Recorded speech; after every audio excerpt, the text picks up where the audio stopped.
Iya, pemirsa masih bersama kami dalam Newsroom dan masih membahas menghapus tradisi bullying di sekolah. Saya ke Mbak Dia. Mbak Dia, kalau memang dari kasus atau dari kasus sendiri bahwa bullying itu kan nggak hanya terjadi di sekolah, di luar lingkungan sekolah, bisa di rumah atau di komunitas atau mungkin dari keluarga sendiri. Nah, sebenarnya apa sih yang harusnya dilakukan untuk dari sisi pembuli ini, dan juga bagi orang yang merasa dalam tanda kutip dia dibully, padahal mungkin dia salah mengartikan bahwa itu adalah untuk memberikan semangat dan sebagainya begitu.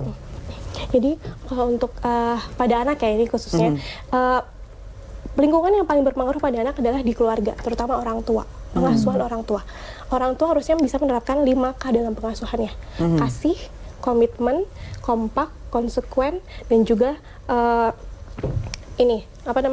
komitmen.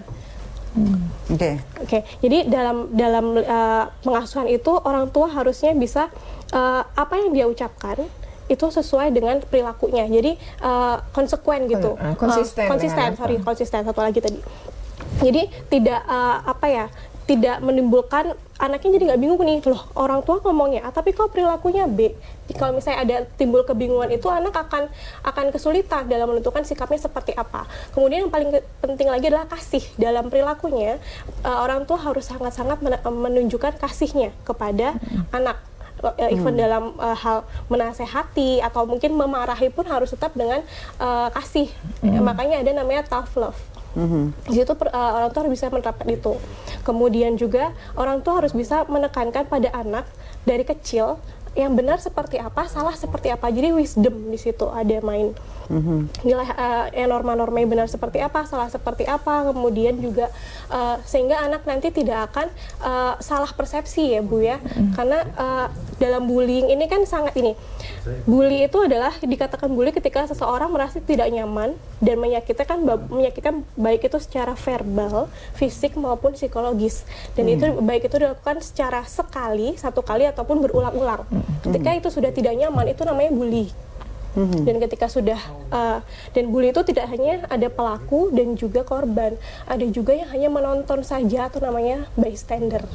Itu juga bisa kita katakan sebagai bagian dari bully. Nah, ketika seseorang menjadi korban ataupun bystander, jangan hanya diam saja, kita harus speak up, kita harus berani untuk berkata bahwa saya mendapatkan perilaku yang tidak baik, dan juga jangan takut untuk mencari pertolongan ketika memang sudah dirasa melewati batas seperti itu. Baik, Bu Retno, kalau kita melihat bahwa belakang ini kan memang banyak disebutkan tadi ada beberapa kasus-kasus bullying sendiri pada anak, nggak hanya anak, mungkin remaja ataupun mungkin yang sudah beranjak ke dewasa yang masih emosionalnya belum stabil begitu, merasa bahwa ini adalah bagian dari mencela atau membuat mereka atau orang tersebut menjadi kurang nyaman seperti disebutkan. Nah, sebenarnya apa sih hal-hal yang kemudian harusnya dilakukan atau disarankan atau baik dari kedua belah pihak itu, Bu? Iya, pertama sebenarnya bully ini kan paling banyak terjadi di lingkungan sekolah ya. Memang lingkungan sekolah, masyarakat tuh bisa saja, tapi memang sekolah ini menjadi tempat yang biasanya anak-anak tuh bisa jadi mengalami bully. Nah, kalau padahal sekolah itu harusnya menjadi tempat menanamkan karakter-karakter positif. Nah, oleh karena itu, memang sekolah itu harus ramah anak. Nah, salah satu program sekolah ramah anak yang saat ini sedang digaungkan oleh pemerintah, masih banyak sekolah yang belum melaksanakan program sekolah ramah anak, adalah sistem pengaduan. Jadi tadi yang speak up itu betul. Jadi korban bully itu harus bicara. Dia harus cari pertolongan. Nah, problemnya di sekolah-sekolah nggak ada sistem pengaduan yang melindungi korban maupun saksi. Lalu kemana mereka harus cari pertolongan? Nah, kalau sekarang kan bisa misalnya pengaduan online ke P2 atau P2A, ke KPAI, itu bisa dilakukan gitu. Jadi memang anak-anak ini juga harus disosialisasi, harus dididik juga bahwa kamu harus bicara, bahwa semakin kamu diam, maka pembulian itu akan semakin meningkat. Awalnya hanya kata-kataan, awalnya hanya verbal, lama-lama akan ditingkatkan fisik lama-lama akan terus jauh. Jadi harus bicara.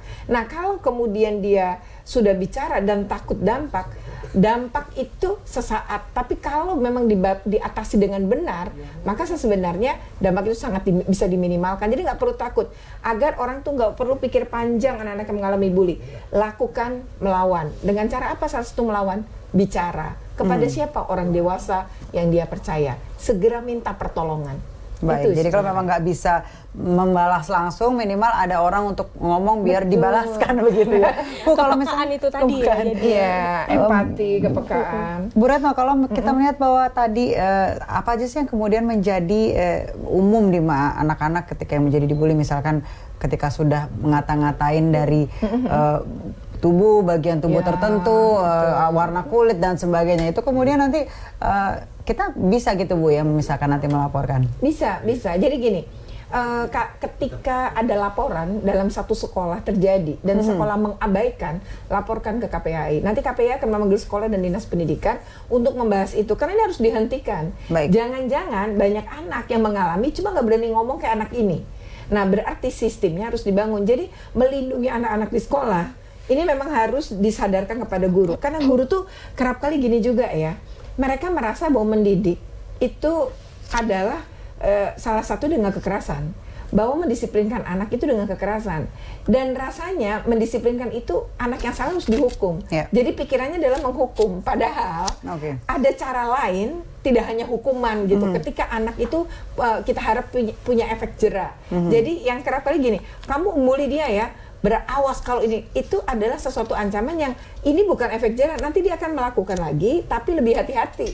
Nah, yang harus dilakukan adalah memutus, menghentikan. Nah, menghentikan ini butuh membangun sebuah sistem. Kalau dikit-dikit orang ngadu dan betul-betul ditangani, lama-lama kan berhenti bully di sekolah itu. Baik, kami harus jeda sejenak, pemirsa jangan kemana-mana, tetap bersama kami di Newsroom.